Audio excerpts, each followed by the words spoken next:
Good morning, children of God.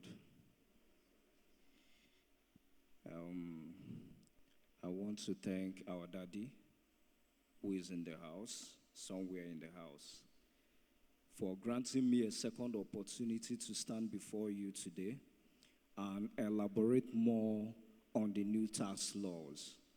And Pastor Francis and all the pastors present for facilitating this very presentation. Once more, my name is Barrister Arinze Nnamani. I am the technical advisor to the executive chairman, Enugu State Internal Revenue Service. I also hold the position of the pioneer head, Emerging Digital Economy, Enugu State Internal Revenue Service. And our topic today is taxes and revenues payable by Enugu State residents and businesses in 2026. What you should know. Are the slides up? Yes.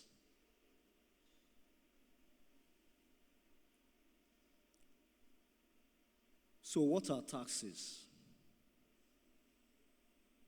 Tax is a compulsory levy or enforceable financial contribution imposed by government authority.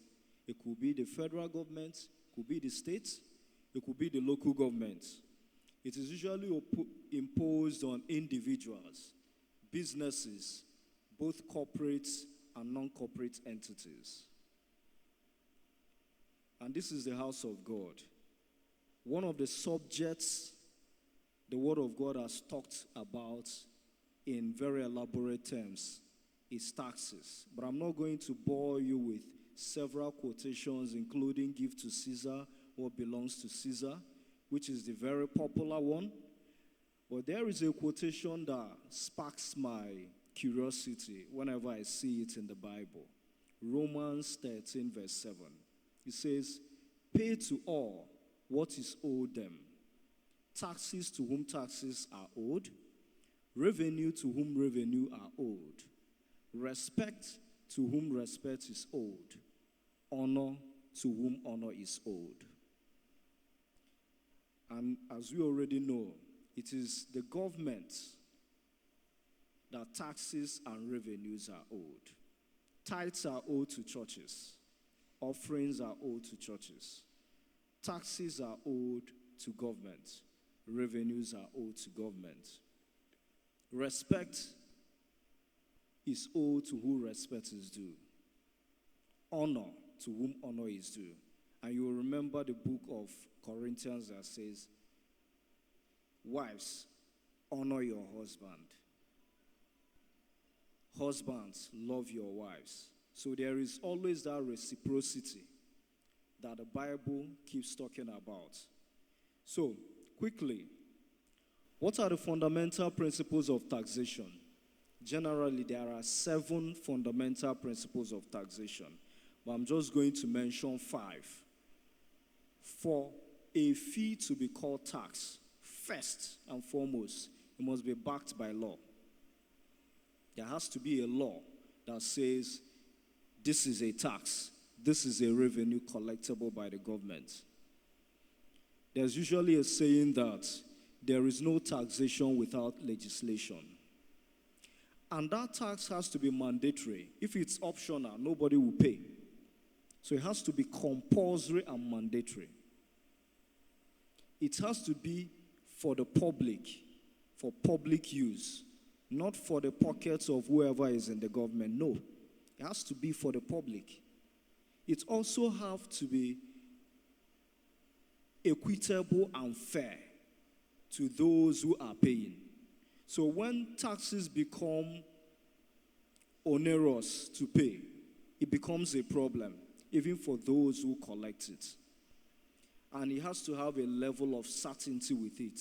So you have to know that at this point in time, I am supposed to pay this. When I'm doing this business, I am supposed to pay this. It's not today you wake up, they tell you it is this. Tomorrow you wake up, they tell you another thing. No, taxes have to be certain. On the subject of the new tax laws, like I mentioned last Sunday, there are 4 new tax laws that were made by the House of Assembly. They originated from the Presidential Committee on Fiscal Policy and Tax Reform, headed by Taiwo Oyedele. They did their work for some months, or nearly a year or so, and then came up with recommendations. Say, no, we have to overhaul our entire tax system in Nigeria. That we have about 30 legislations, 30 laws on taxes alone. You can imagine it. Even me as a tax lawyer, I get confused some of the times. Because almost every year, they will pass what they call the Finance Act. We have the Finance Act of 2019 that will amend an existing tax law. We have the existing tax laws. We have the Finance Act of 2020. We have the one of 2022. So they keep bringing these things and confusing even the tax practitioners, let alone the masses. So this president, as hard as everything may be, or no matter how you look at him, had the initiative of saying, let's harmonize our taxes. Let's have fewer legislations that speak to all the taxes.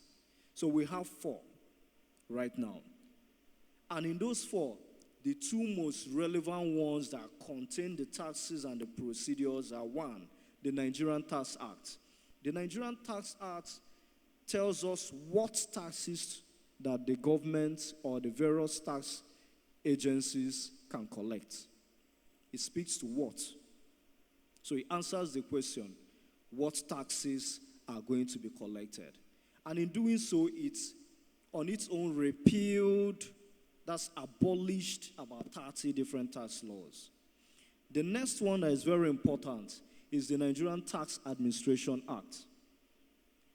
It tells us how to collect those taxes mentioned in the previous one I mentioned now, the Nigerian Tax Act. So it speaks to the procedures. What are the procedures that the tax authority will follow?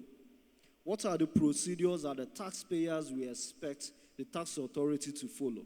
What are the procedures that the taxpayer themselves should follow in complying with the taxes? So if you don't read any other tax law, start with that one. Then the Joint Revenue Board Establishment Act. This one repealed the Joint Tax Board. What we used to have is the Joint Tax Board, focusing solely on taxes. But this one now focuses more on all the revenues of the government.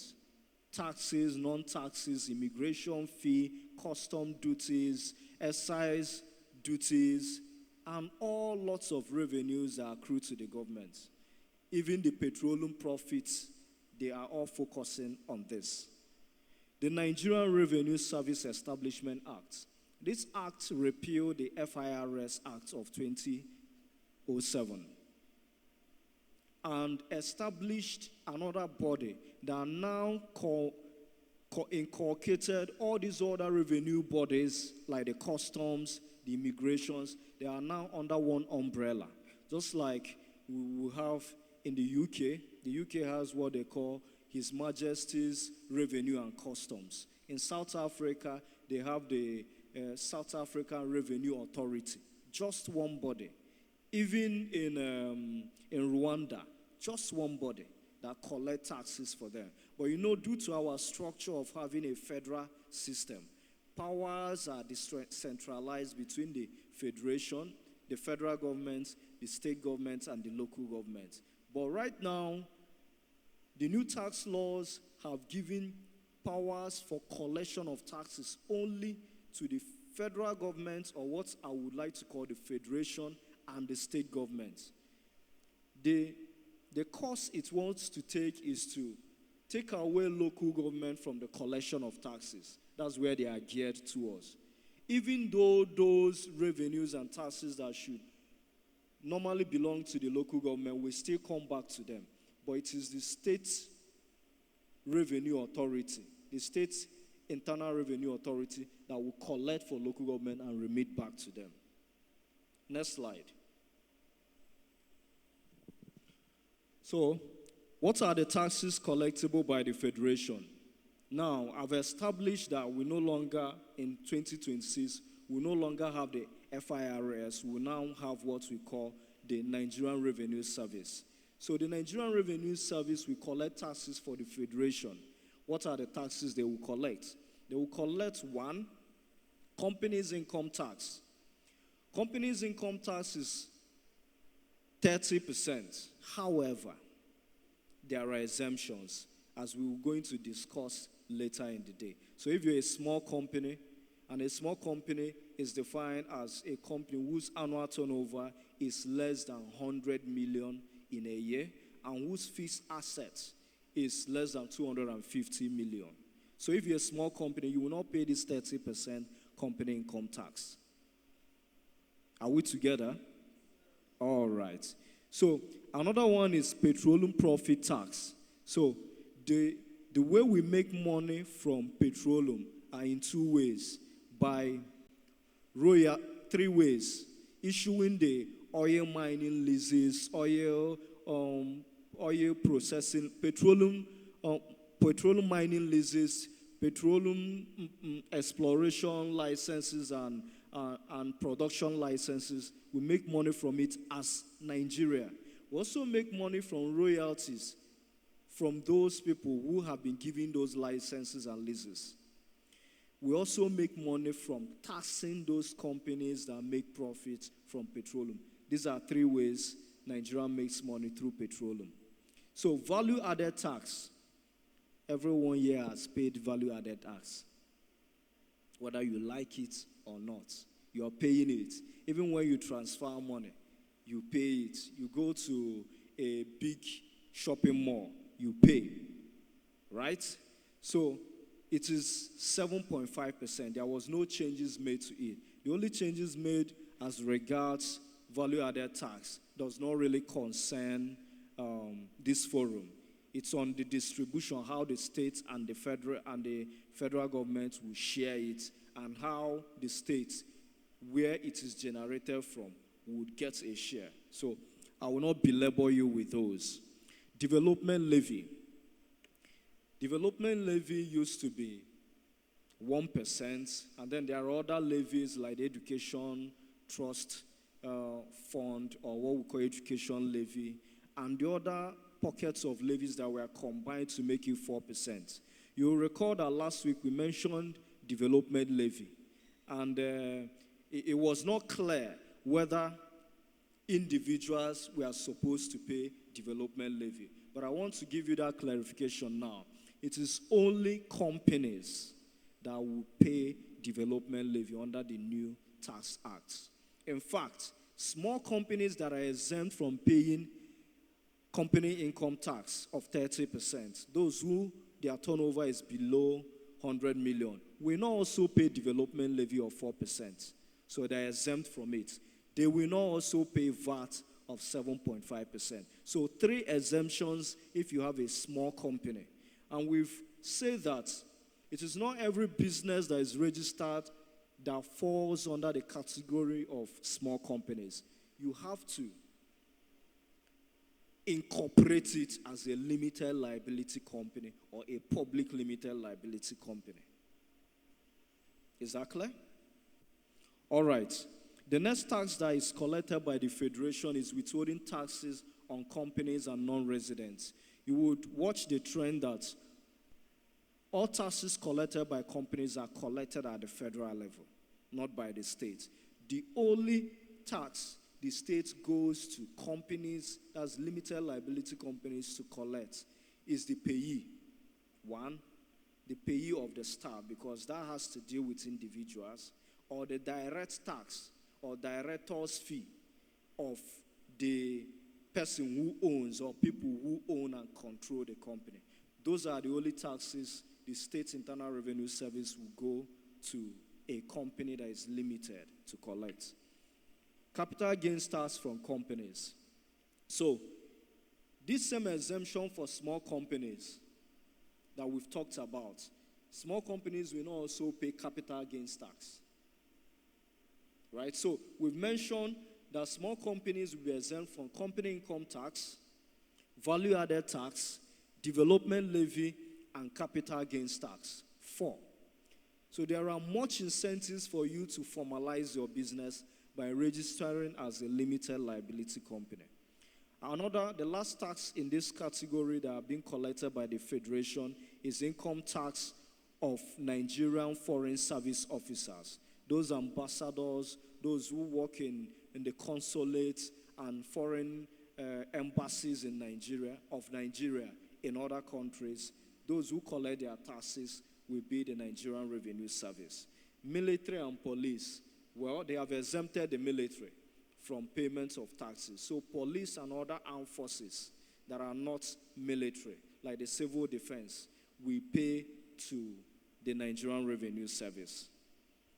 Of course, non-resident individuals will also pay to them. Next slide, please. So what are the taxes collectible by the state government? Next slide, please, so that they can view. So the primary responsibility of state internal revenue service is to administer and collect taxes from individuals and non-corporate entities. We made our point clear last Sunday that when you just register as a business name, as an entity, right, as an enterprise or venture, the one we register with like 25,000 or 20,000, if you have a friend who is a CAC agent, when you register that one, the law treats that business as you. You and that business are one and the same. You don't pay different taxes. So if you come to Enugu State Internal Revenue Service and tell us that you want to travel abroad and that you've presented to, let's say, the embassy or whatever place you're going in that other country, that you run a small business here, which is an enterprise, and that you want your tax clearance to show, or you want tax clearance for that business, we normally tell you that that tax clearance will be in your name, doing business as so and so ventures or so and so enterprises. So the law sees you and that business as one and the same. So the taxes collected by state governments include payee. Payee, the law says if you run a business and you have up to 5 staff, you should put them under the payee system. The payee system uses the tax table that we are going to do as we go. We are going to calculate taxes ourselves today so that you know how to calculate your taxes. You use that table and calculate the taxes of your employees and automatically remit to the State Internal Revenue Service where your business is situated. Right? So you don't pay your staff the full salary. You remit. But you remember, bear in mind, that the first 800,000 going forward into 2026 is exempt from that payee. So you first of all remove 80,000 for that month. That's if you pay higher than that, right? Because the law says those who pay minimum wage should not be taxed. And minimum wage in Nigeria is 70,000, right? In Enugu State is 80. So that's why I'm using 80,000. Because payees are remitted monthly. I would have otherwise said you remove 800,000. If you remove 800,000 from a monthly salary, that will not work. Since payees are paid monthly, the right deduction you are going to do in order to abide by the new tax laws is to remove the minimum wage from whatever salary you are going to pay your employee. Whatever remains, you tax it at 15%. Direct assessment tax. So for those who don't fall under the payee system, how do they remit their taxes? Let's say I run a small business. It's only me. I'm doing an assumption. It's only me that is running this business. I am not under the payee system. I don't have up to 5 employees. Does that mean I'm not going to pay my taxes to the State Internal Revenue Service? No. The law says you pay under what they call direct assessment tax or direct tax. So This new law has given every individual here the power to do self-assessment.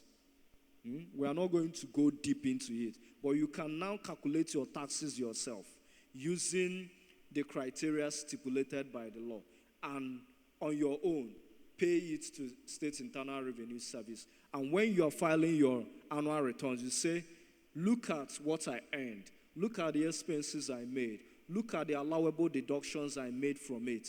Look, this is why I arrived at this tax, or this is why I'm not able to pay tax at all. So, as we are going to know as we go further, whether or not you are liable to pay tax, you must, as an individual, file your annual returns every year. Withholding tax. So withholding taxes on individuals. We mentioned withholding taxes on companies for the Nigerian Revenue Service. All withholding taxes from individuals, including withholding taxes on contracts, on commission, on dividends, on interest. There are a whole lot of withholding taxes. In fact, the new withholding tax regulation that we use was made in 2024. And this new tax act still adopted it. So the rules are quite recent. So some of the withholding taxes are 2%. It used to be 5%. The new administration of Tinubu, as much as you may not like him, reduced this to 2%. And even said, if a small business in a month does any supply or contract to any other person, right, automatically that person should withhold tax of 2% and remit to Internal Revenue Service. But it goes further to say, no, if this person is a small business and has not done a contract worth up to 2 million, don't withhold tax from him. So that is another tax incentive. So what people do, I'm giving you a expo. Don't say I said this. What people do is, if your supply to a particular business is ranking up to 2 million in a month, you may just stay back, say, please, Oga, wait, let me supply you on the first of the other month, instead of supplying you on the 30th or 31st of this month, so that you will still come under that tax incentive and exemption of 2 million. It's part of tax planning anyway. It's not tax evasion. It's tax avoidance or tax planning. Capital gains tax on individuals and businesses. Currently, capital gains tax is 10%. But the new tax laws now say, no, we don't want to be doing that percentage anymore. It's a gain to a person, right? If it's a gain to the person, it's still part of his income. Let's calculate it as we calculate their income. So we now use the tax table to calculate the personal income tax or the capital gains tax of individuals and companies. So if you are a small company, for instance, and you have sold, let's say, your property or your machinery, and you've made gains. Making gains means, as at the time you bought it, it was, say, 1 million naira. But due to all the devaluation of the currency and inflation, you now sold it 5 years later and sold it at 5 million. You will remove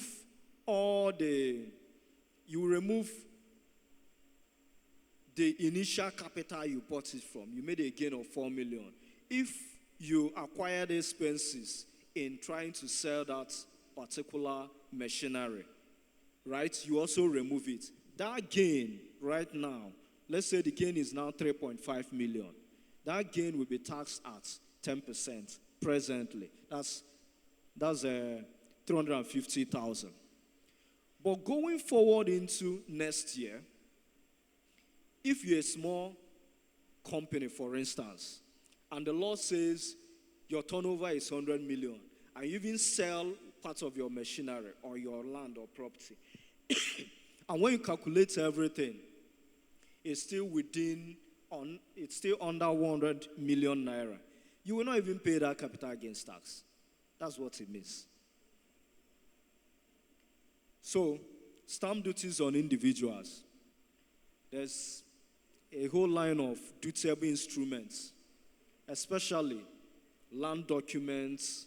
All land documents must be stamped. For it to even be admissible in court, if there is any dispute that arises out of a property you owe or you co-own with someone, for it to be admissible in court, you must show that stamp duty has been paid on it. And everyone here has been paying stamp duty. That one we call electronic money transfer, EMT, that you see on your account is a stamp duty.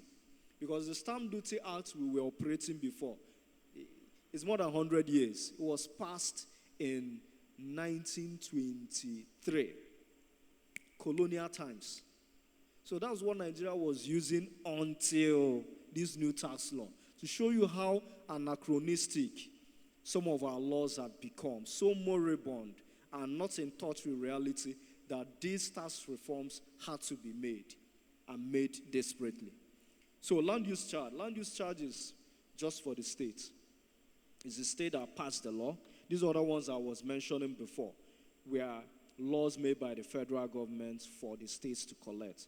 But land use charge is passed by the state, Enugu State House of Assembly. There's a recent amendment in 2025. The one we are using was land use charge of 2016.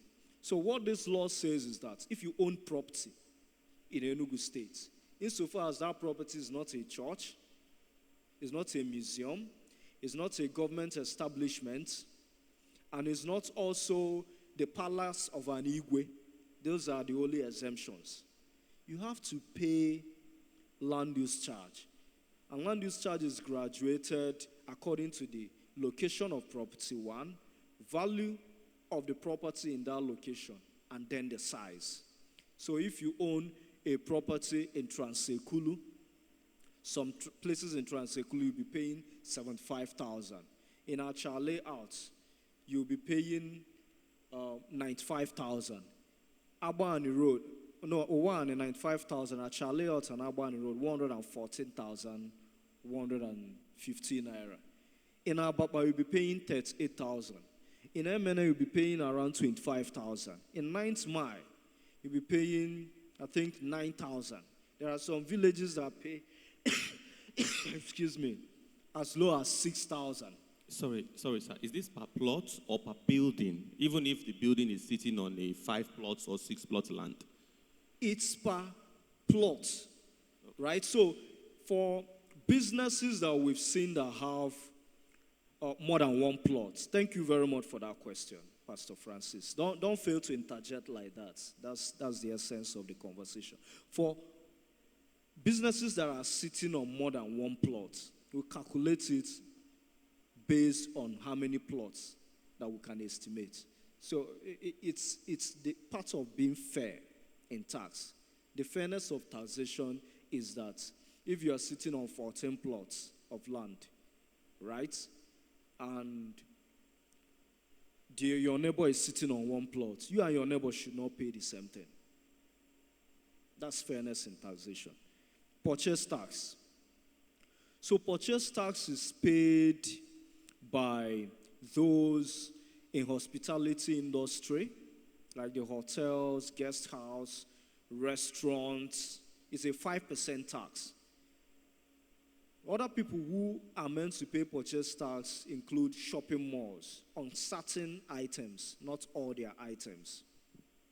Then, electronic shops should also pay purchase tax, but we've not been aggressive in going forward to collect those taxes from them. Sorry, sir. Yes. Per item? Yes. This 5% per item? Yes. So the implication is that since VAT goes to federal, on a VATable item, the individual purchasing the item is paying a 12.5%. That is very correct.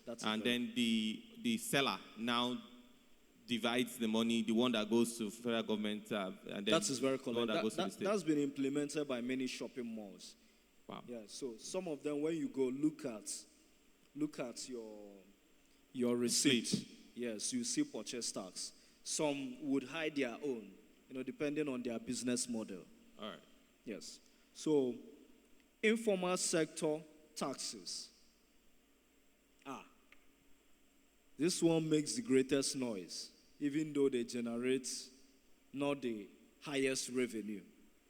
So you hear of the e-tickets. How many of us have heard of e-tickets? Raise your hand well.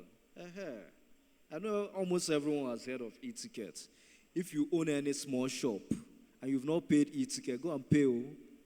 They will come and seal it. When I say they will come, I will come and seal it. You will not see me. But my men and women will come and seal it. Yeah?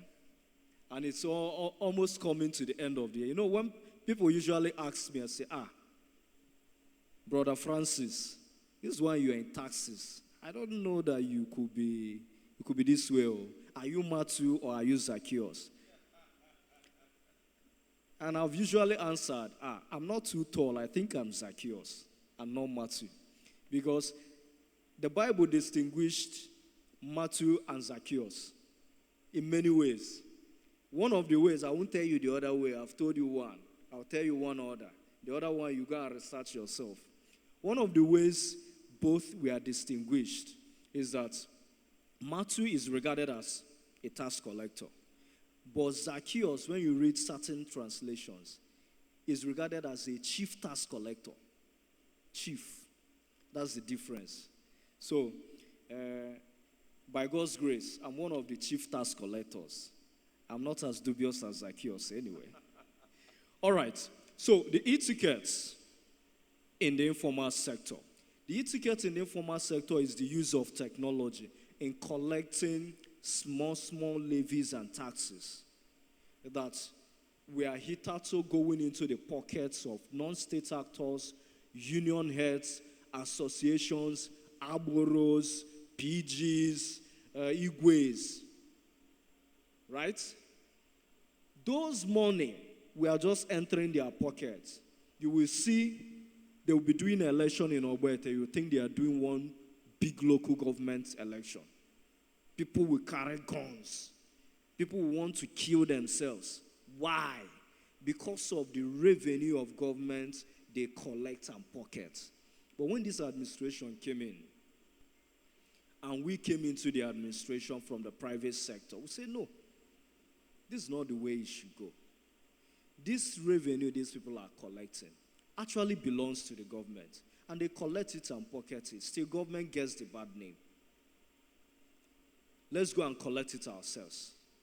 And because we cannot use the same method they were using, they say if you do the same thing repeatedly and you expect a different result, you must be crazy or mad. So we say, let's use technology. Technology is an enabler. We put technology in place and say, we are going to eliminate paper tickets. Because then when you go to Ogbete or when you go through the roads, you see different tickets being issued to motorists, to market women. They'll give them this ticket. Another person will come. You've not bought my own ticket. You must buy, or if you don't buy, I'm going to take goods from your shop. And they were harassed and harassed and harassed. We say, no, one single ticket that is electronic, that can be verified anywhere. So now, if you have paid your e-ticket, you can dial *042 *8011 hash. You can even dial it now. It will show you some prompts that will lead you to either transport, collections. If it's collections, it will lead you to market or street shop, depending on the one you're looking for. So, at any point in time, and by any means, even Nokia phones, right, you can verify that someone has paid. There was no need for paper ticket. That was how we reduced drastically the non-state actors. We also call those union people and say, in this whole money you are collecting, how much is your union dues? They will say this today, they will say this tomorrow, until we agreed on their union dues and say, okay, fine, we will put it into that e-ticket. Don't collect it again. We will collect it and give it to you. So there's what we call T+1. The next day, as this money is collected, around 10 something p.m., the split is done. Automatically, their money goes into their pockets. The money of various MDAs are consolidated on the e-ticket like we discussed on Sunday, including the business premises. For market now, business premises, ESWAMA, signage, storage by local governments, and then, of course, presumptive tax for Internal Revenue Service. All those taxes and levies that were consolidated splits automatically. We do not house the money with us. Everyone goes to everybody. Right? So, the thing it has done for the residents and businesses is that it has reduced footfalls. It has reduced confusion. It has created certainty that they know this is what they are going to pay. And it is 36,000 in a year. For those in the street shops, it's 30,000. The same things apart from ESWAMA. And we explained why ESWAMA is not there, because there are different sizes of shops in the streets. In the market, if you check all the blocks of shops, they are almost the same sizes. One person can take up two shops and break it into two. But normally, they are the same sizes almost everywhere in each of the lines in the market. But in the street shops, they are different. And due to that size, and also the kind of business done in the street shop are very different. ESWAMA charges different rates. The basic rate being 1,000 every month, 12,000 in a year. It can go as much as up to 120,000, some even 300 and something thousand if they are warehouses or other kinds of businesses. For the road taxes are also consolidated and they are on e-tickets. What used to happen in the past is that, let's say a keke man picks you from Ababa and then crosses Ababa Junction and wants to enter Ogui Road. That's Ogui Junction to come through fire service. There will be task force waiting for him to tell him you are entering Enugu North, that you've left Enugu East. Pay. That's what used to happen before we came in 2023. Then that keke, say you are coming to church, and that's where you live, or you went to see your parents. Once it reaches this side, right? Okay, yeah, it's still Enugu North. Let's say you finished church and he was waiting for you. He picked something here and now going towards Keta. Once you reach that Keta junction, there are people stationed there that will collect another one from him. And say he has entered Enugu South. Yes, you've entered Enugu South now. Yes, you have. So you pay another one. But we said no. Why will our transporters be paying different fees in one day? So no, pay once. We consolidated everything they should pay, and they pay once. For internal revenue, they pay 500. And the Ministry of Transport collects 550 rather. Ministry of Transport collects 200. But we have now even further recently consolidated that to be 750 and applied a discount. If you pay for 1 week straight instead of every day, we applied a discount of 10%. All right, please, next slide. Another tax is income tax on rent. You know, there are 3 investment incomes people make. One is dividends made through your shares, right? When you have shares in a company, and after the annual general meeting, the company decides that they have made profits and declares dividends, and you get your dividends. The law says you pay 10%. 10% on those dividends as tax. So that's part of an investment income. There's also interest. So you have a fixed deposit account, for instance, or now recently very popular, mutual fund, and you earn interest. There's also a 10% tax on withholding tax on that interest. Only on your interest, so not on your capital. And the third investment income is rental income. And that's where we are focusing now. Rental income are only paid by people who are landlords. All of us, we want to be landlord. Me, I want to be landlord next year. Yeah? It's part of my prayers.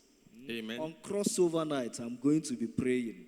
The other prayer, now me know I won't say it here, but God will answer it. So, if you're a landlord, when you earn income, normally there are no other ways of collecting your tax from you if we don't come to you. Let's say you work for the government, they've already collected your payee. Some will say, I have paid tax, so I paid tax where I'm working. Why are you coming again? Oga, madam, you are earning income from this place. You have to also pay tax on that income.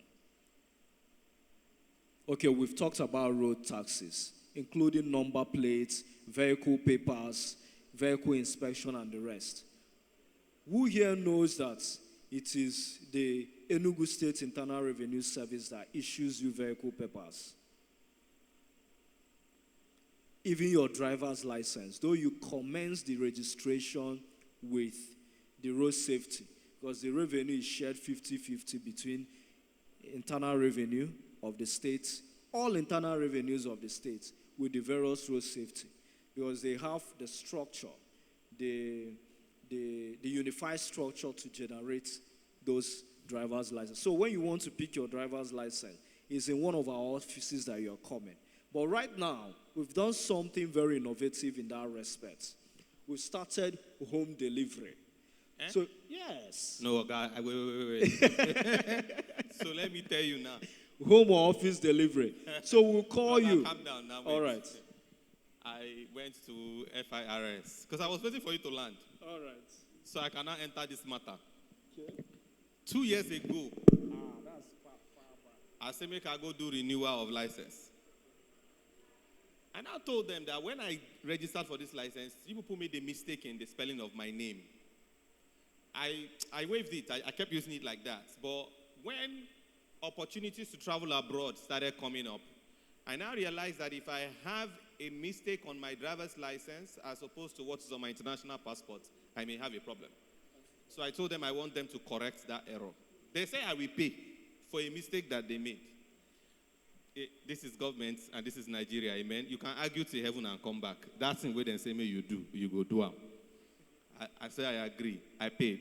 And they said part of the implication is that I have to do capturing afresh. Yes. I told them, I said, you already have my details. They said, that's how it is. I agreed. I paid. When am I coming for capturing?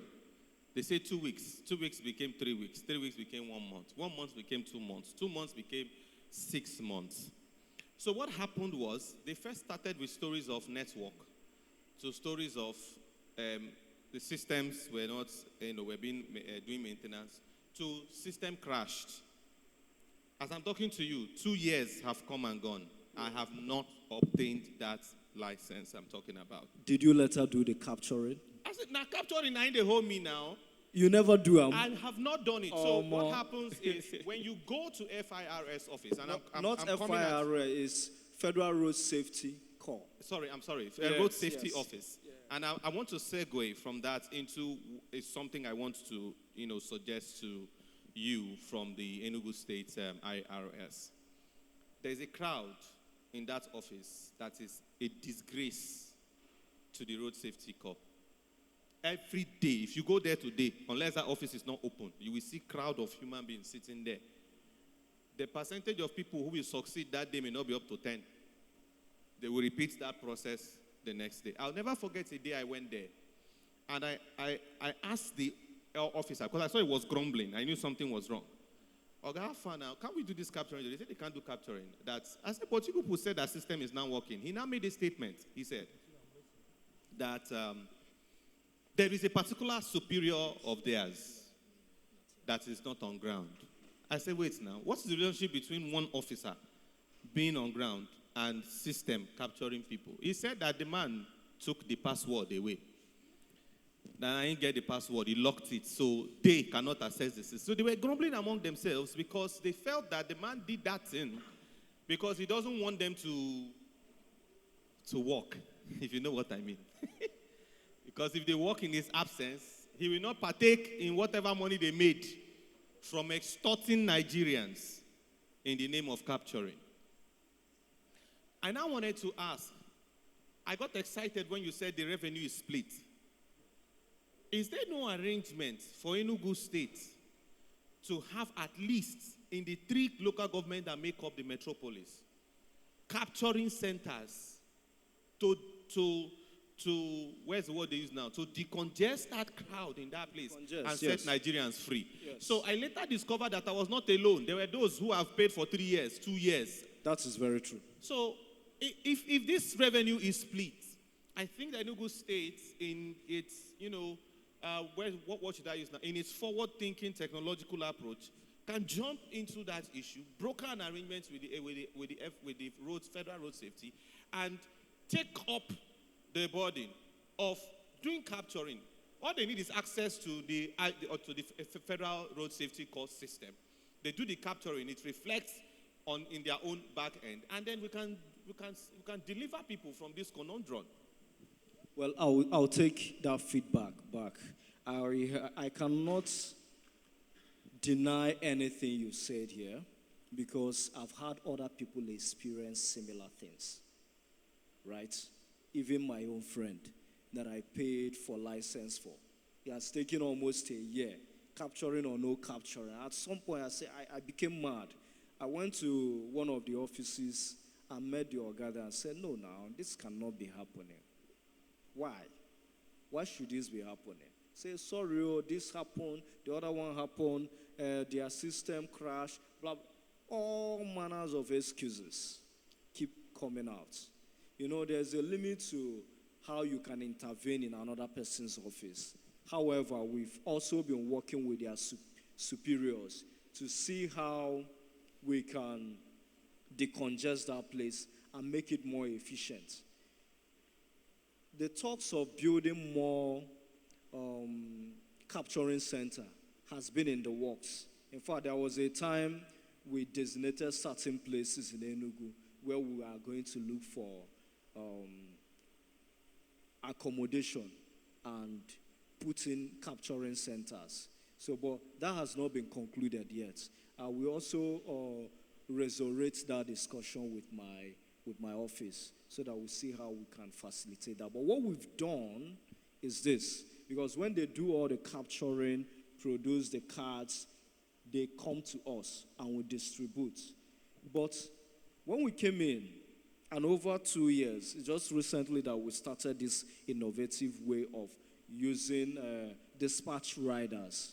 We contracted a courier service to use their dispatch riders to share it across Enugu, right? So they will call you on the phone and be like, we are calling you from so and so place, and we have your driver's license.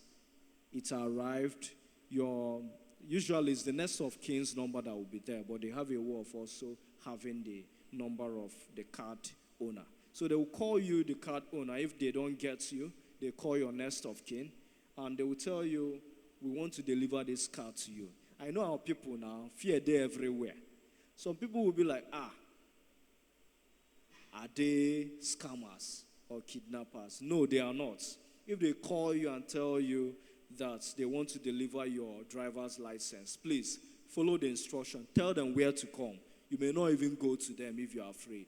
Just tell them where to come and hide somewhere and check if it's someone that is delivering license or not. Thank you. So let's proceed.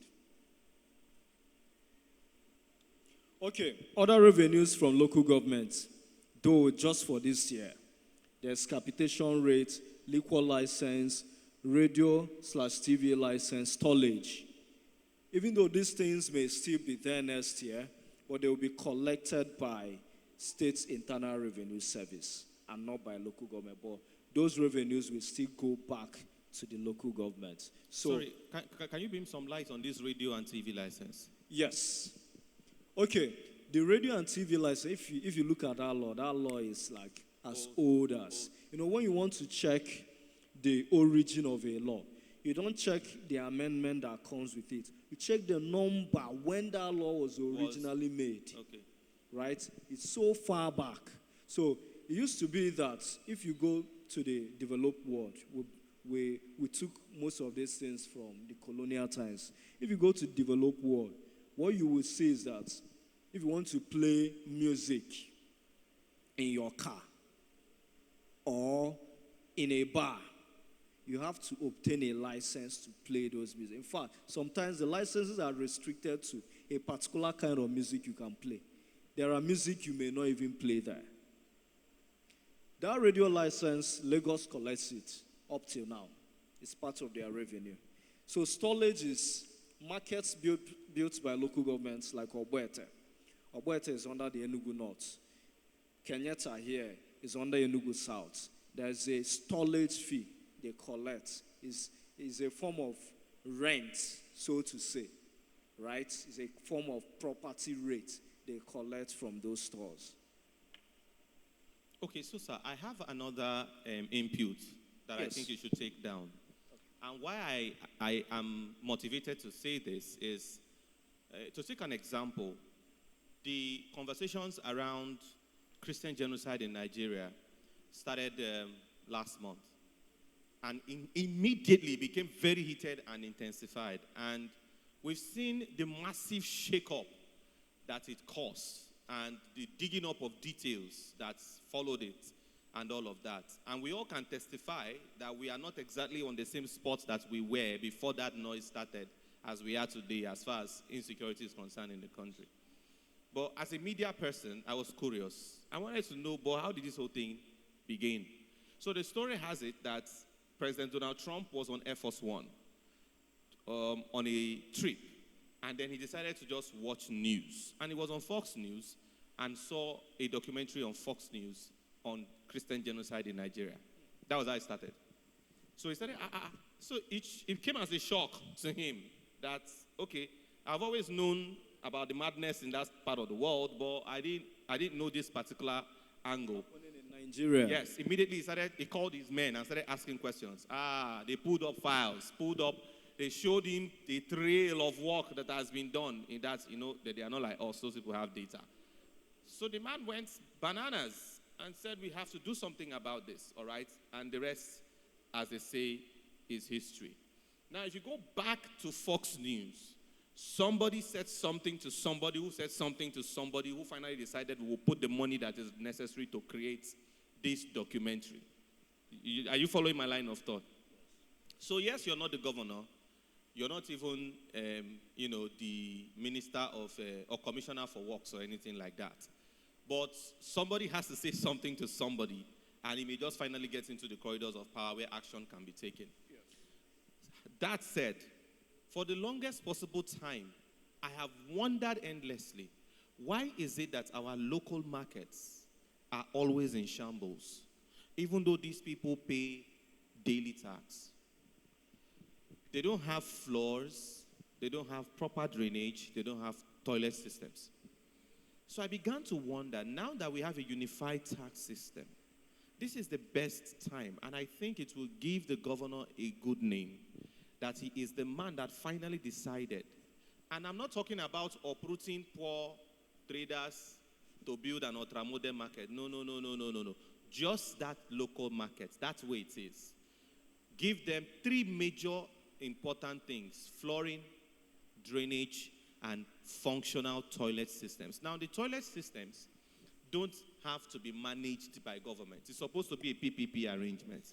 So the government will put up a bid and say, if you want to manage our toilets, submit your proposal. And these are the terms. So private business people who are into the sanitary business, put in their proposals. You're going to have XYZ number of staff on ground, and they are going to run on so-so shift. They shouldn't be paid lesser than so-so amount. For that, this is what we know this market is generating. And this is what you will be paid. I don't know if you understand that thing I'm talking about. I get your point. That way, so though we do not just have toilets, yes, we have toilets that are working. Because some of these markets have some toilet like that. That's God help you if you use that kind of toilet. So that way we have standardized, something in our local market I to agree with you. justify the tax. Let's not go too far with it. That discussion is also in the works, and I'm sure by next year, something, it may not be toilet, but something else is being prepared for those in the markets, including soft loans or grants, right, for certain small businesses in the market. So they are in works. Another thing in works is health insurance. Just that, health insurance is expensive. Yes. To finance that aspect of the insurance that you are not paying for. Because if you're paying for insurance, there's somebody else who is also paying something that will make up that deficit that you're not paying for, right? Or someone else who has paid for it, who is anticipated will not use it, so that they will use that money to make up for your own, right? So if you have health insurance that takes you, that you can walk into Niger Foundation at leisure, it's one of the finest we have in town, and you're paying something less than 100,000 for it in a year, but you've received treatment 3 consecutive times of something more than 500,000 per se. There's somebody else who is financing that deficit. So that health insurance is in works, and it cannot be totally free, right? It's either, the option we are contemplating is either you increase the taxes they pay yearly by the amount of health insurance, which will be very low, so that the sick woman who trades in Mayor can walk into any hospital within that health insurance and get treated of any illness she has. That the sick man could go for operation, some surgeries, because he pays something like just 12,000, right, in a year. So that will go a long way. But if you touch anything taxes, add anything to what is existing, people will start shouting without looking at the benefit they will derive from it. Okay, so I have a question. Is it going to be is it going to be compulsory or voluntary? The health insurance. My advice as the technical advisor is for it to be voluntary, to be very optional, right? Okay, let's go. We still have a long way on our slides. Slide number 8, please. Revenue from other states' government MDAs. So we've discussed the new tax laws, the 4 of them. We've discussed the taxes to be collected by the Nigerian Revenue Service. We've also discussed the taxes to be collected by the State Internal Revenue Service. And right now, we are on the taxes to be collected by other government MDAs, other state government MDAs. Other revenues, I won't call them taxes. So, Eswama levy, everybody knows that one. Who pays? Everybody pays. You're a business, you pay. You have a shop, you pay. You're a resident, just in that your house, you are generating waste, you pay.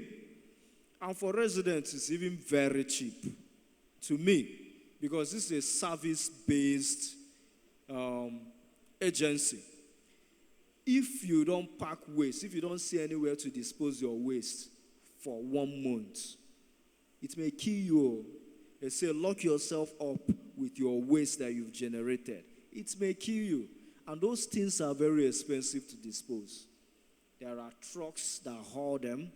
There are small keke buses. Our sanitation services have improved so much so that Enugu State won an award for it. You would know. Yes. By an award presented by the First Lady of Nigeria. Because when the MBA came into Enugu, one of the things lawyers, who I'm proud to be a member of that noble profession, one of the things they noticed was that Enugu is so neat compared to places like Lagos. In fact, compared to any city in Nigeria right now, Enugu is very neat. And I think we have to continue on that trajectory. Environmental pollution fees. Certain businesses that emit pollution, at the shopping mall there, they will come to them because there are certain pollutions they emit. Most of the hospitals, the same thing. They will not come to you because you're staying in your house. There's an assumption you will not pollute the environment. Business premises. Once you operate a business, there is a permit you need to operate that business. It's called business premises permit. It's being collected by the Ministry of Trade, Industry and Investment. Ground rent. This one has generated a lot of controversies. Because we've said that on a property, you pay land use charge. We've also said in a property, you pay income tax on rent. Now we are saying again, some properties, not all, will pay ground rent. This estate over there, Liberty Estate. If you have a property in Liberty Estate, you may be faced with 3 property taxes or property-related taxes to pay.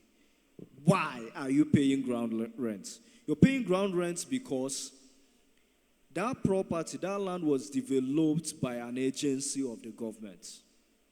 It was not sold to you by just an individual. Even if an individual has sold to you, that individual originally bought from an agency of the government. Either the Enugu State Housing Development Corporation, or the Ministry of Lands, or the Ministry of Housing, or the Federal Ministry of Housing. So when they develop properties, they have what they call ground rent. They are still the landlord of that property. The Universal CFO, you would know well about it. The Universal CFO says it belongs to them originally. So in that CFO, even if you've been given your own personal CFO, you still see a line, say ground rent, pay 40 naira or 4,000 or 3,000 per square meter, right? You have to also comply to it. But in our harmonization of taxes, we are also working on reducing what those agencies charge as ground rent and see a way to consolidate both ground rent and land use charge for properties that are liable to pay both. Okay, sorry, sir. Yes. We need some clarification on what properties pay ground rent and what properties don't pay ground rent. I just said it now. All properties developed by state or federal government agencies. Okay. So if Enugu State Housing Development Corporation developed an estate, they have so many of them, yes, even those still selling right now. Yes. All the estates they've developed from when I was not born, they will still come to you to collect ground rent. Okay. So if Ministry of Lands or Ministry of Housing or even the Federal Ministry of Housing, I think Federal Ministry of Housing owns Republic Estates, they collect ground rent from it. Okay. Railway, because railway is a federal, yes, state collects ground rent. Okay, yes. So there's a caveat now, or there's an issue. Yes. There are people who have built structures on lands that are not by any government agency, like you buy land from an estate, yes, or you buy land from a community, and then you build. That's the, what's it called now?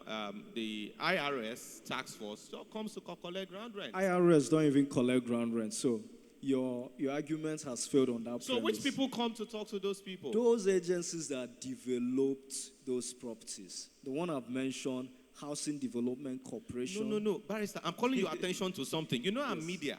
Yes. They call to our radio station, and they because we have a program, Southeast Star Reports, happens 8 o'clock every Monday to Friday. And there are people calling to report all manner of things happening in their environment. So some people will call and say that they got, people came into their premises and to harass them for ground rent. That they paid land use charge. They don't understand which one is this ground rent again. So the question now becomes, and that's now gives birth to a second Those people question. are not coming from us, I assure you. Yeah, so now the challenge is that the government cannot deny being aware that there are people who have developed an industry from illegal tax collection. That is true. That is true. If a government that is pro, tax, a government that is particular about implementing standardized taxation systems, cannot omit measures to eliminate the elements that decide to make a merchandise out of multiple and illegal taxation. Because it will be an indictment on the government that is driving the tax regime. I agree with you perfectly, Pastor Francis. You know, as much as Nigeria, let me use Nigeria as an example, has strong military, police force and the rest, even the United States, they've not been able to eliminate insecurity.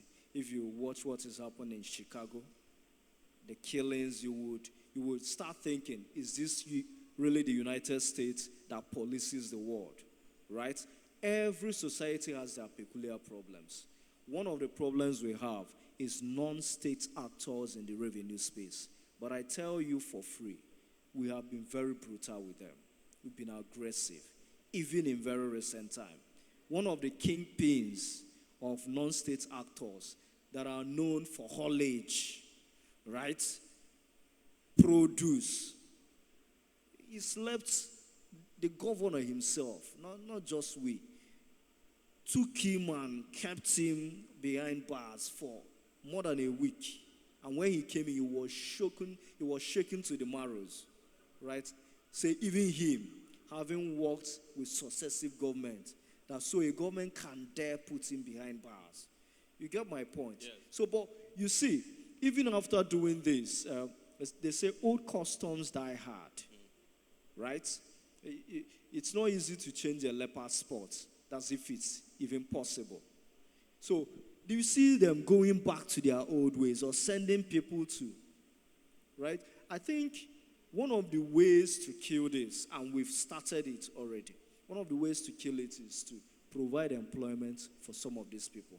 In our e-ticket system, we have over 1,500 people in that space alone. Check the mass employment that has given. That was part of the reasons why Enugu was successful in dousing the tension of sit at home. Because most of those people that will go and agitate, this is if you come out, we do this, we employ them. The only day they have to rest is Sunday and sometimes Monday. Sometimes they don't even rest. They'll come out on the road to say, stop, you've not paid for this, you've not paid for that. And they are gainfully employed. And for the past 1.5 years or 2 years, I've not heard anybody injured within Enugu Metropolis on a Monday, right? So, to reform them, you provide alternatives for them. If you don't, they will still go back to their old ways. Okay, so yes. I also think people should adopt the media strength to that. Okay. Because, for instance, you talked about this guy that was apprehended. Yes. We don't know about it. We would have loved to talk about it. Because some people need to know that the government is doing something in that regard. Do you get my point? And it should become a deterrent to other people who are moving in that direction. I don't know if you understand me. I get your point. One of them who was also disengaged a month or so ago, right? I think some of the media houses carried it, but it wasn't very rife. Let's get back to our presentation. So sorry for that digression. Let's present once and then everybody can now ask questions. So signage, if you have a sign, an emblem on your shop, on your business, you are made to pay something to Enugu State structure for signage and advertisement agency. Gaming license, pool license, good course, etc. These ones are paid to Enugu State Gaming and Lotto Commission. So if you operate any of those Lotto businesses, you have a Bet Naija shop or you work in one, you will see people like that coming to ask you, have you paid for this? Have you paid for that? Registration of survey plan. If you want to register your property, the survey plan itself, you go to Surveyor General's office. And I did not include here, but NGs. So if you want to register your property and obtain C of O, you go to NGs, right? It's one of the reforms the state is carrying out right now, so that every C of O will be digitized in that process. Tourism Development Levy. paid by those in the tourism industry, including hotels, cinemas, and the rest of them. Water rates to Enugu State Water Corporation. Quickly, the next slide. You know, the other time, next slide, please. Who's controlling my slides?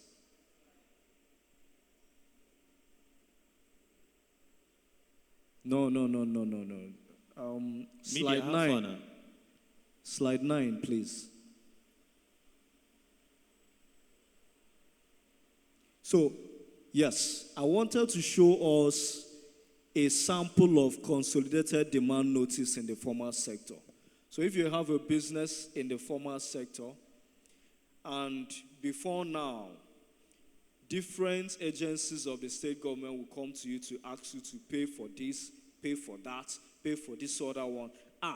Just imagine 9 on this list. There are some of them will have up to 11.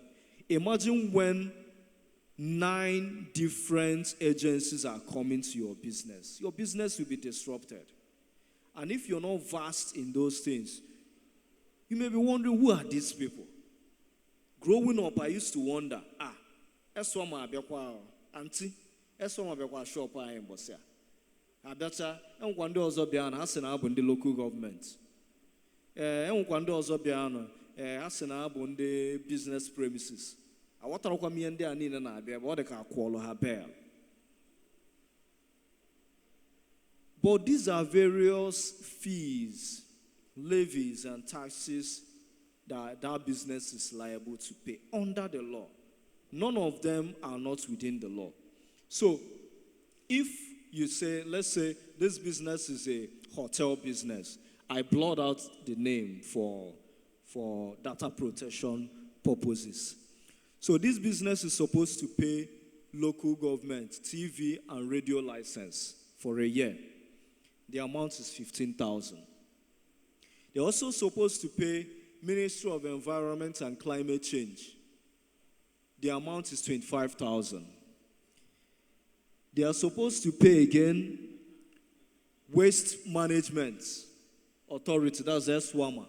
The amount there is 240,000 due to the kind of waste. Imagine 50 rooms being occupied every day, the kind of waste that will be generated there. So they are supposed to pay 240,000. Signage, they are supposed to pay 80,000. Internal Revenue Service, they are supposed to pay for land use, purchase tax. That purchase tax we mentioned of 5%, right? Because it is difficult to be saying, pay us 5%. We had an agreement with the Hotel Association owners and agreed on a discounted rate based on the capacity of each hotel and say this particular hotel should pay us 500,000. For tourism board, they are paying 40,000. For local government again, capitation. Capitation is 1,000 per person that works in your organization. So that means if this is calculated properly, it means 14 persons work in this hotel. And that's why they are paying 14,000. I remember we've talked about land use charge. For that business, because it is a commercial, I did not mention them.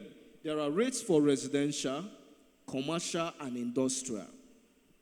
For commercial businesses in Ogui Road, the real amount is as high as 500 and something thousand. What you are seeing here is a discounted rate because we had an agreement, we had a compromise with them, and we are putting it in a consolidated demand notice. And finally, fire service. Fire service is 20,000 for a year there. So, as the owner of this hotel, right, or the manager of this hotel, you are beginning to plan your finances from the beginning of the year when you receive this. You now know when you want to pay for this or when you want to pay for that. For next year, even presently, you can decide to now pay for SWAMA. The SWAMA is disturbing you first. You pay for SWAMA first. You don't have money, any more money that month. The next month, you decide to pay Enugu State Internal Revenue Service and then pay off the remaining ones. That is also acceptable. So this consolidated demand notice speaks to clarity and certainty that we talked about in the principle of taxation. The next slide, please. Okay, sorry, sir. Yes. This radio something, is it people by individuals or just establishments and car owners? Establishments and car owners. But in Enugu, we don't even collect from car owners. It's only from establishments? Yes. Okay, because the question will now be, when people go to renew their vehicle particulars, they make payments for a number of things. How is this radio matter missing there? And why do they have to come and pay radio again later? We don't even collect. You know, if we collect all the taxes in all our laws, everybody will run. So we select the ones we want to collect. That is it. All right, please, the next slide. Thank you. Yes. Innovations made by the Nigerian Tax Act. You recall that the theme of this program today is to know what the new tax laws have provided. We've had a rundown of some of it, combining it with the old and the new, those that will be relevant going into next year. So let's look at some of the innovations made by the Nigerian Tax Act. So Section 3 of Nigerian Tax Act imposes tax on profits or gains of any company or enterprise, individual or family, trustee or estate. We are clear on company, enterprise, individual. How does it impose taxes on family? You know, some people say that Igbo people are from the Jews. I may be part of the persons that don't totally agree with that historical inversion, but that's my personal opinion. I think our race is older than them. One thing the Jews are known for is running family business from generation to generation. You hear about the Rothschilds.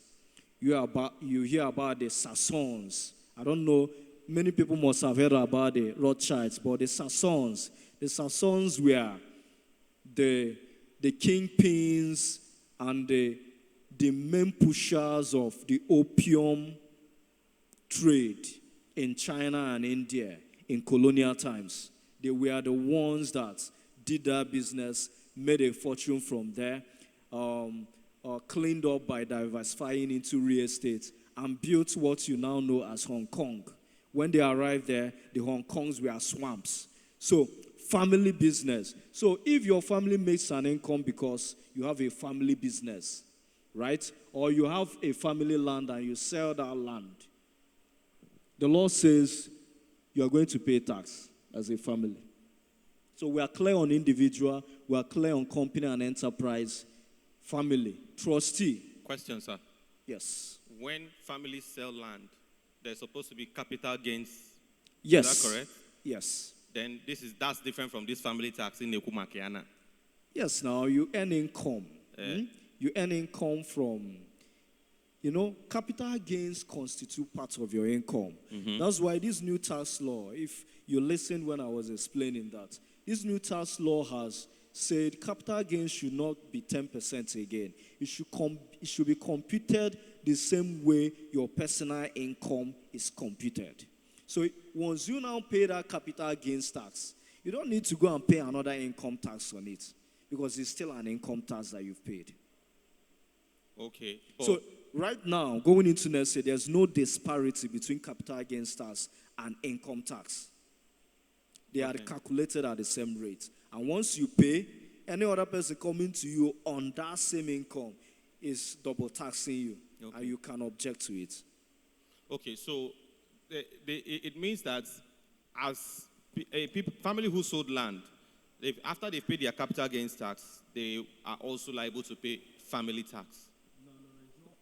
No, it's not family tax per se, it's income tax. So if you pay capital gains tax, you're not going to be paying this family income tax. So you see, this law says imposes tax on profits or gains. That gains there means capital gains. Okay. So once you pay tax based on your gains here, you need not pay any other income tax, but whatsoever name called on that same assets that you've disposed. You have a question? Yes, please. Allow him.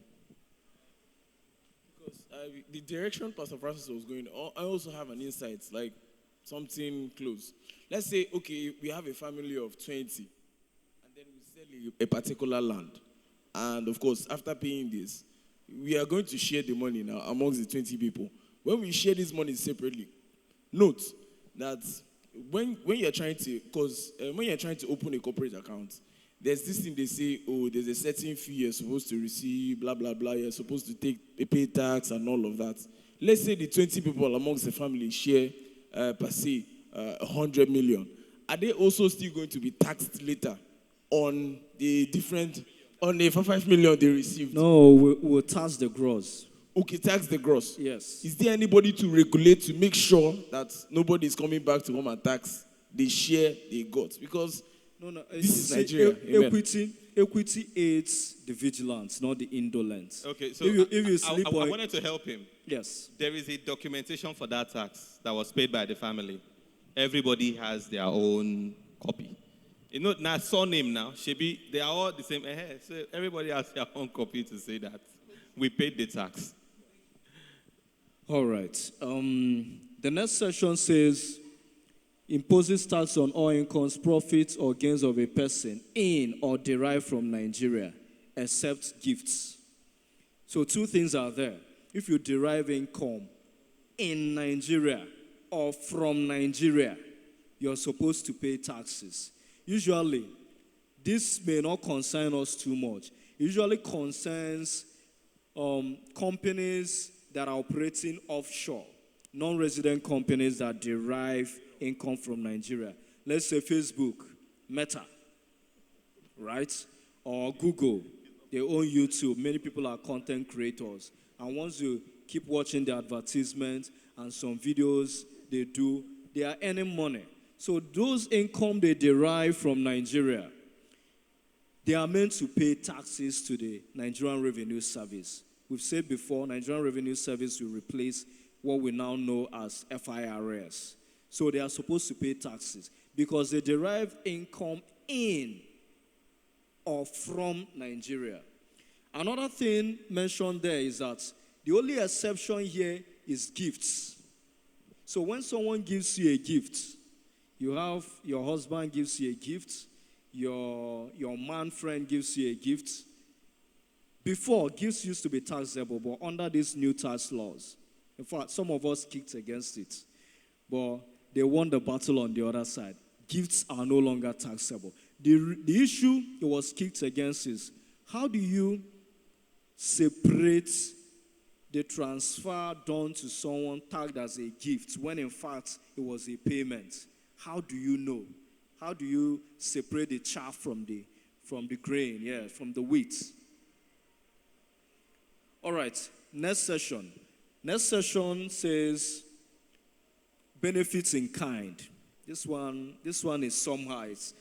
Benefits in kind is you work for a company. Let's say you work for a multinational. They gave you a vehicle, so you did not buy that vehicle. They are paying for a premises for you to live in. You're no longer paying rent for it, right? You know, if the coin were flipped, you are supposed to pay rent somewhere and live. Mm-hmm. You're not going to be on the road. Mm. And as Oga where you be in that company, you're supposed to drive your car to the company, or you're supposed to buy a car. But since these things have been provided for you, it has offset some expenses from your income, right, that would have otherwise accrued to your income. Yes. The law sees it as a benefit in kind. It's not a benefit in cash or in salary, no. It's a benefit in kind and should form part of your gross income.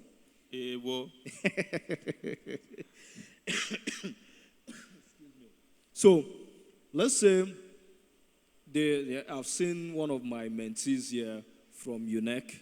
So, there are lecturers who stay in UNEC. I went to UNEC too myself some years ago.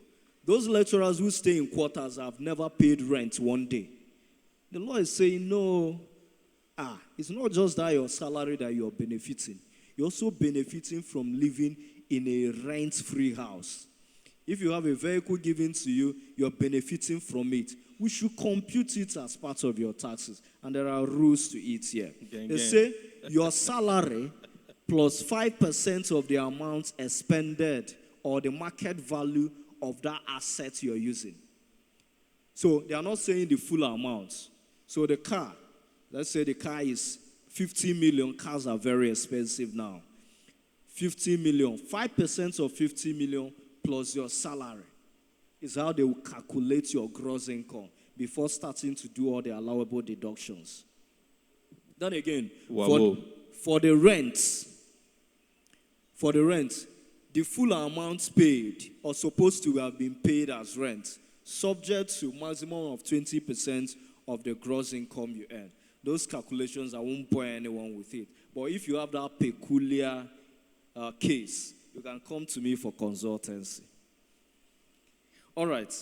However, if your employer provides meals, you have a canteen in your workplace, is your employer that pays for it, or provides work tools and equipment, the law says those are not benefits in kind. They shouldn't compute it as part of your taxes. So if I give you helmet and rain boots and vest to go and do some engineering work, it will not be computed as part of your salary. That's what an employer should do. It used to be in the old law as part of benefits in kind. It's no longer there. Section 20. This is an interesting one. Section 20 provides for allowable deductions. So, we've said there are exemptions. We also look at a comprehensive list of exemptions, 50 of them in this new tax law. For me, the new tax law will benefit the masses much more than the government. For me, how I've looked at it. So for you to have 50 exemptions, there is no way you're in Nigeria, you won't fall under one of the exemptions. In fact, every one of us are falling under the exemption of excluding 800,000 of our income in every year. Right? We've already gotten that. So what are the allowable deductions? If you run a business, for instance, or even if you don't run a business, as a person, if you incur expenses wholly and exclusively in the production of your income before ascertaining the profit or loss for your trade, for your vocation, your profession or business, that's expenses incurred wholly and exclusively in running, in obtaining that income is exempt. It's an allowable deduction. It's not exempt, it's an allowable deduction. So it's allowable because... Meaning we have to deduct it from the gross before we can tax. Yes, you have to deduct it from... So you've removed 80,000. We've started calculating our taxes. You've removed 80,000 already. All of us have removed 80,000. Or if we are paying under direct assessment tax, 800,000 for a year. We've removed it. In fact, it could even be more. We do calculation that shows that if you have a rent relief of 20% of your rent, or 500,000, whichever is less in a year. So we've removed 800,000. We are removing another 500,000, for instance. That's how much? 1.3 million, right? Mm-hmm. That one apart. And then there are allowable deductions. Say you, in getting your income, you transported yourself to this place and that place, you remove that one. You can now start calculating your taxes yourself based on the kinds of income you earn. All right, Section 20 sub 3. However, puts a proviso. It says that any liability you waive, someone is owing you now, and you waive that liability, or you recovered it or released it, I'm more interested in waiving. If you waive that your friend is owing you, and you see this friend is in penury, and you want to say as a good person that you are, let me allow this friend to go with it. The tax laws say they will compute it as part of your tax. So they'll compute it as part of the income you earned. Because otherwise, if you've gotten it back, you would have been taxed on it. So it will be part of your accessible profit or chargeable gains. Next slide, please. Next slide. Thank you. So deductions not allowed by the new tax acts. So when you look at section 21, it contains, sub 3 contains all the deductions that are not allowed. Call it non-allowable deductions. Are there deductions that people ordinarily make because they are smart or because they know accounting or they feel that anything can be deducted? That the law will say, no, Oga, put it back. It's part of your income. Number 1, disbursements or expenses not wholly and exclusively incurred for the purpose of acquiring the income. So this is a reverse of the one we said allowable deductions wholly and exclusively incurred for the production of the income. So if you go and spend money and stay in a hotel, when your employer has provided premises, accommodation for you in the same town, that is not allowable deduction, though. They will not compute that. Capital repayments or any expenditure of a capital nature. So capital is used in pursuing gains and profits, right? So if you go and remove it entirely, what are we going to tax you on? So we are taxing you on the gains only. The capital will not be allowed to be deducted. It's not an allowable deduction. There are rules around it when it comes to companies. There's company allowance. These are separate things that we'll not delve into now. Domestic or private expenses.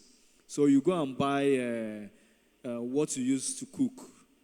Or you go and buy bread and ice cream. And you want to put it to your employer. Deduct this from my salary. Deduct it from the taxes you're going to compute. Or you're computing based on self-assessment. You want to deduct private expenses. The law says no. Rent or cost of repairs for premises not occupied for the purpose of trade or business. If that premise was occupied for the purpose of trade or business, that could be allowable deduction. Taxes on income or profits levied in Nigeria or elsewhere. So, if your business operates outside Nigeria and peradventure also operates in Nigeria, and you want to play smart and say, I've paid taxes in UK, and Nigeria should not tax me again. No, if you earn income in Nigeria, we will tax you again. Okay, sorry, sir. I think we need to, because we are Running short of time? Constrained for time. Okay, how much time do we need? Do we have? Maybe the next 15 minutes. I can finish in 15 minutes. Oh, no, hold on. There's something I want us to do with that 15 minutes. If you run a business here, can I see your hand? You run a business. Okay? You have a job. Can I see your hand? Okay, so I want us to narrow the conversation now to, as a business person, what are the first 3 steps I need to take now from where I am to become tax compliant? They are here already. As a staff of a company, you know, for many of the people who work, even if companies say they are deducting tax from their salary, whether they are paying to government or not, you don't know. Okay. You cannot even go and ask the management, say, this thing you are removing from my money, are you paying the government? You can't even ask that question, given the kind of management that runs most of the businesses around. If you now go to do 1 or 2 business with the government, or you just hear announcement that Enugu SME Center is doing a free training, or is giving grants, you now go and queue. They say you produce tax clearance. Meanwhile, you are not the one paying your tax. Now your company, they pay the tax. How do you go about it? Where will you get tax clearance from? Thank you. So I want to see if we can address those issues. Then we can take a few questions from them. All right. So let's go to slide 14. Compliance obligations required by Nigerian Tax Administration Act. Quickly. So, number 1, That law demands that every taxpayer must register and obtain tax ID. Tax ID includes TIN, taxpayer identification number. In fact, it could be issued by FIRS, Nigerian Revenue Service, or State Internal Revenue Service. In fact, if you fail to obtain TIN by January, after January closes, you will pay a penalty of 50,000. On a year, and right now it's free of charge. You pay a penalty of 50,000. And if after February, each month that you don't obtain the TIN, you pay additional 25,000. Cumulative? Yes. Additional 25 becomes 75. Another month it will become 100. It will keep running. So take advantage of the opportunity and register. I don't know the forum where I can share okay, I think what I will do. Just send to Pastor B. Yes. She will what cascade I will do through is, HODs. Through I all. will share an Excel sheet. Okay. Someone should dedicate time and collate the data of members of the church who don't have TIN, so that we'll do a mass registration for everybody. Yes, once and send back. Emoji. So I will send an Excel sheet. So TIN is one. And if you accompany a government body and you award contract to a vendor who does not have TIN, you are going to pay penalties that could reach up to 5 million. So even for us, we cannot now in 2026 award contract to anybody who does not have TIN. If there are changes in your particulars, let's say you change your address and you now live somewhere else, don't assume that the State Internal Revenue Service will know. We are not ghosts. You have to inform us of change in particulars. Or you marry and you change your name, you have to also inform us. If you don't, penalty of 50,000. Every individual, and before then, there's also what we call ESBN. ESBN is the unique identifier for Enugu residents and businesses. It's also free of charge. During the time of, I don't know, it will not be possible to generate both once, because that will require a passport, right? And in the Excel sheet, I'm not sure the passports can stay there. Yes, but let's get the thing. That's the one that has penalty attached to it, and we have 1.5 months to fall short of that penalty. Sorry, the consolidated demand notice that you showed on the screen, that particular slide, can we have it too? So do you know what the slide I'm talking about? Yes, I know. I know. How do we access that particular document so we can have handy all the, the taxes? It depends. It actually depends on your business, right? There are businesses that will not have some of these or have more of this. Yes. It depends on the sector where you operate. But right? Since it's not divided according to, if we just have that total breakdown. I can afford you a copy of. Okay, please. Yes, a comprehensive demand, please. Consolidated demand notice. All right. So, apart from these two, every individual, every individual must file tax return, whether income is liable to tax or not. So, even if you earn below 800,000 or you don't even earn income at all, the law requires that every year, is usually in the old tax law, is on the 31st of March. This new tax law said each Internal Revenue Service can specify a date they want to put as deadline. So we may maintain that 31st or extend it. You must, every individual taxpayer, whether or not your income is exempt from tax or your tax debt, you must file an annual return. So before next year, we will have on our website, I'll also call our website out here, www.irs.en.gov.ng. You can start your TIN registration from there. And when you get your request ID, you send to us, we approve it. I think someone has done that.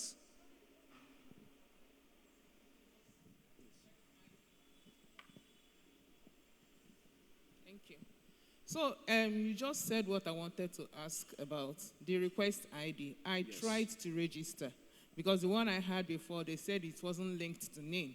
So I tried to register again, and I saw request ID, which is not the thing. Yes.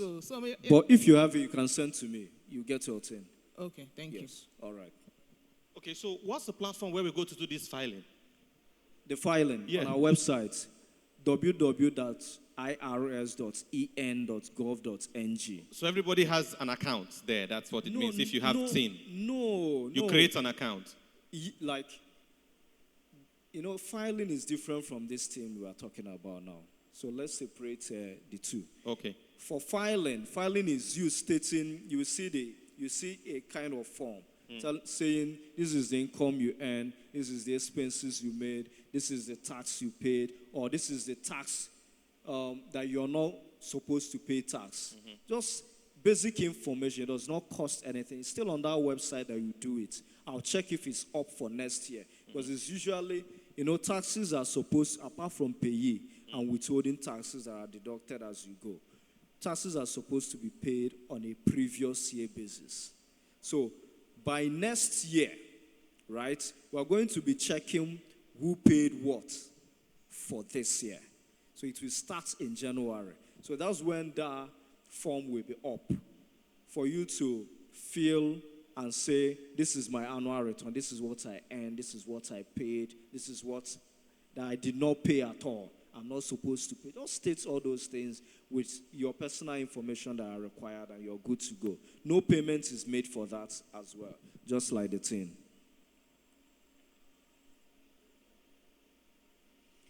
Okay, so an employer, or whether individual or company, must also make a filing for all its employees on or before 31st of January every year. In fact, the penalty for that one presently is 500,000.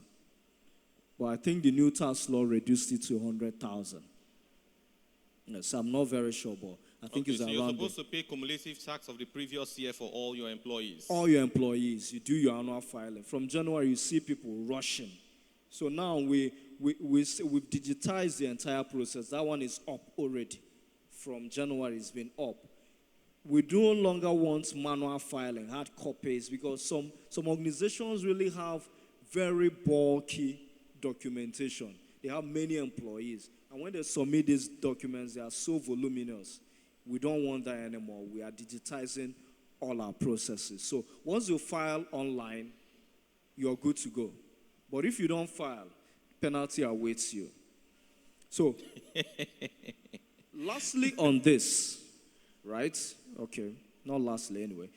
Taxable persons who are granted tax incentives, all these exemptions we've been talking about. You have been granted incentives, so you must still, in addition to your annual tax returns, submit annual tax incentive returns. We want to know who we give incentives to, so that we can plan our year. This is the number of people who gave incentives. Maybe it covered only this sector. Let us also extend incentive to the other sector. And if we do, this will be the cost implication. Yes. You see, one thing about taxes is more or less not just about the revenue you generate.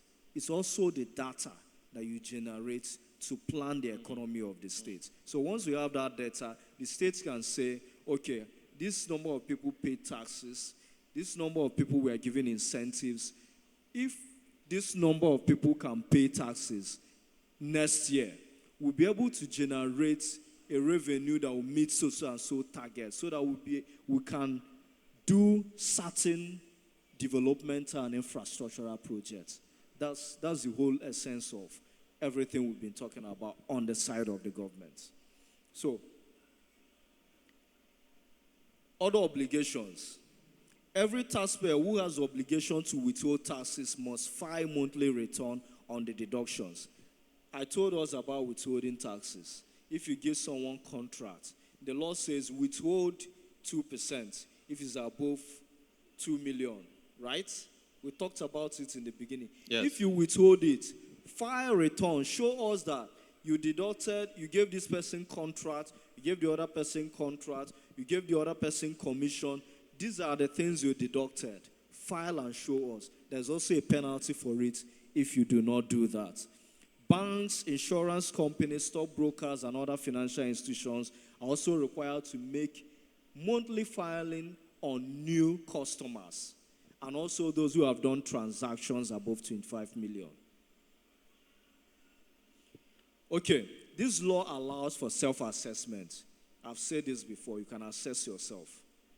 And the form is so simplified that when you look at it, you don't even need any tax expert to help you. Apart from self-assessment, the tax authority has power to do administrative assessment. So even though you've done self-assessment, we may look at you and say, no, Pastor Francis, you're a HNI. What you have stated in your tax return is way below what we have seen you do and what we have seen you boast on stage that you've done. How come? So we do our own assessment. And even after doing administrative assessment, it doesn't stop there. If you discover new facts about you, it usually happens with the HNIs or those big importers in Obuete. You know, so many people just pay 36,000 and think my tax obligation has finished. Like one of my uncles, the man imports things from the West with big trailers, right? Someone I'm very close to.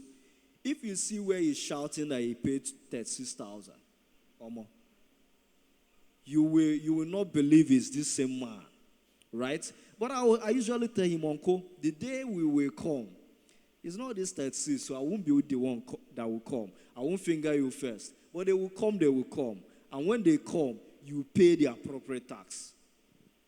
So if we discover intelligence, we do additional assessment on that taxpayer. There is an option for you to object on any of these assessments done to you.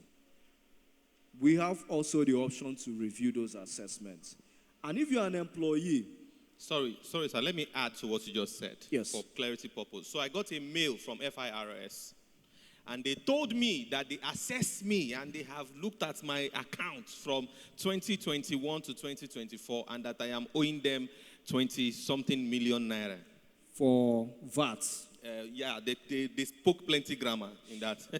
They said I've made turnover of over 100 million and I owe them that amount. And they calculated how they came about what I owe them. Now I check, say, if I get this kind of money, I go see the where I did. Maybe I for done Japan now or something like that. In any case, everybody Japan. I'm just kidding. So I spoke with my tax consultant, and then he told me that it happens that some of these mails are random mails being sent by the FIRS in the midst of the wake of Tinubu's tax drive across business owners. Now, this is the sad part. Most business owners who are totally ignorant go to the tax office, cap in hand, to beg. Then they now start negotiating the money, Meanwhile, originally, they were not owing that money. Originally. And that's how they now, maybe they can bring it down from 20 million down to like 3.5 million. Then they will now pay and go. But what I did is that I paid for the services of the tax consultant. Beautiful. Yes, then Beautiful. he did. I didn't say because we are brethren. No, I paid. Unless he now said that you are MOG, I will do it for you for free. So he wrote them. And in that letter that he wrote, he gave me a copy. He stated what they stated, and then he said dispute. Then he stated my position. Then he asked me to go and print my account statements from that period that they talked about up until that time to back up my claim. Do you see what he's talking about? So you cannot just come out and start challenging the tax authority that they say we can object. That thing I say is not true. No. It must be evidence-based. You will bring evidence. And so when I did that, they wrote me again that I should come for a fiscal conversation. I went, we discussed. Up until today, now so I take go, I no pay one, sick bang, I didn't give them anything. Do you understand what I'm saying? Yeah, I just wanted to make you understand the practicality of what he's saying. All right. Thank you so much for that. Thank you so very much for that. So, quickly, before we conclude, let's look at some of the tax incentives available to us. Sorry, sir. There's something you have not touched. Okay? The person who is working for an organization. Yes, I was driving at that before you. Yes, sorry, I'm so sorry. Yeah. All right, so you're working for an organization and your taxes are being deducted at source and remitted through the payee system to the tax authority. And suddenly you want to travel abroad and you get to the embassy and they tell you, Madam, where's evidence that you pay tax? They will not tell you tax clearance, so they will usually not say it. They say, show us evidence that you pay tax. And you come back to your employer, your director of accounts, your bossa, your account officer, and say, you people have been deducting money and call the taxes. Where's the evidence that you've been deducting it from me? And they will tell you, we don't have any evidence. My dear, what you will do is to tell them to write a letter containing your information and stating that you've paid tax for the past 3 years, the 3 preceding years. Let's say you are requesting for it now. The letter should state that you paid tax in 2024, 2023, and 2022.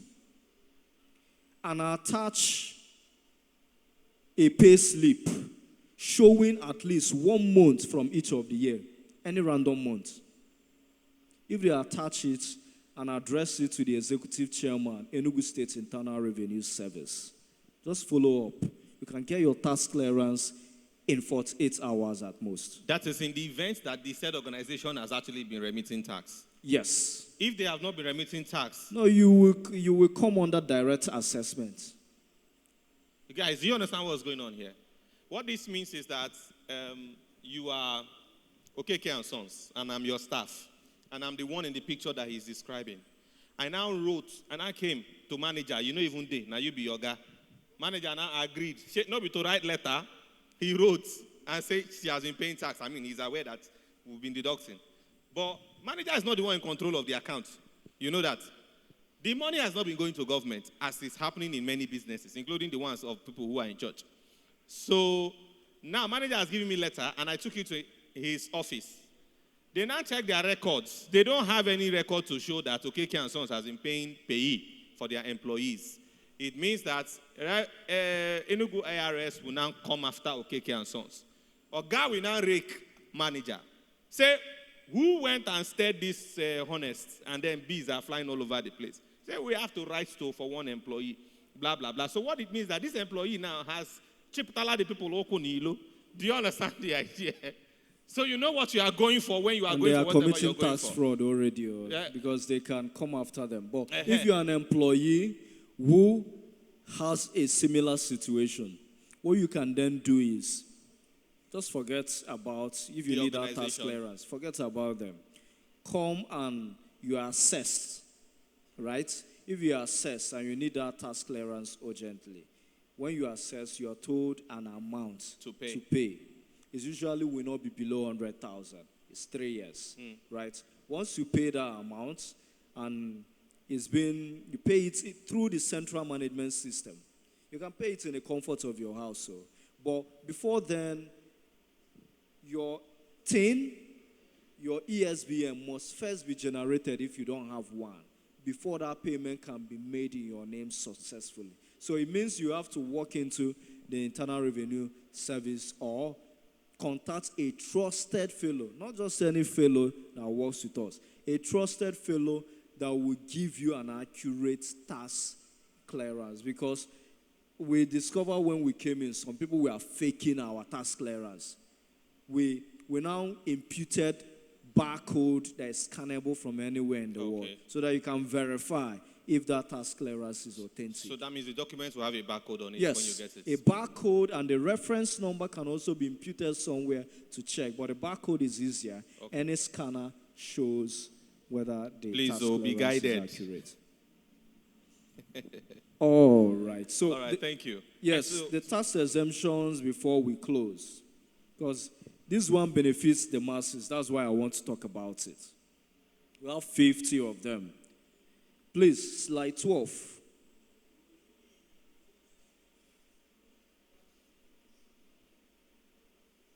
Slide 12. Are we there? So, income tax exemption. The one that I should mention here is individuals earning minimum wage. We've talked about it. If your annual gross income is up to 1.2 million, you may be exempt from tax. You know how we are able to arrive at it? First of all, 800,000. Then that rent relief of either 20% of your income or 500,000, whichever is less. You know that if you add 500,000 to 800,000, it will be 1.3. But they just wrote up to 1.2 million here. Gifts are exempt from taxes, fortunately. Allowable deductions, we mentioned them. Importantly, if you're under the payee system and your organization is very organized and you have pension contribution, it should be deducted before your taxes are calculated. You have health insurance Deducted that is linked tax. to the National Health Insurance Scheme, deducted. National Housing Fund contributions, deducted. Interest on loans of owner-occupied residential housing, not the one you built and rented out, deducted. Life insurance annuity premiums, deducted. As we have said, 20% of annual rent, up to 500,000, deducted.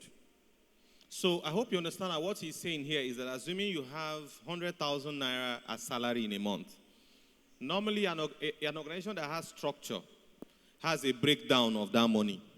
There's transport, there's wardrobe allowance, there is basic salary, they have all that list. Then for people who pay pensions, who do pensions, who even do NSITF, that's another whatever that, some big organizations do. They will have to remove all these deductions from that your salary. All these allowable deductions. Right? Before they now say if the tax is 10% or 20%, right, in the payee system, that's what they will now remove. So they are not taxing 10% of 100,000, right? They are taxing 10% of what is left after all the allowable deductions. Does this make sense?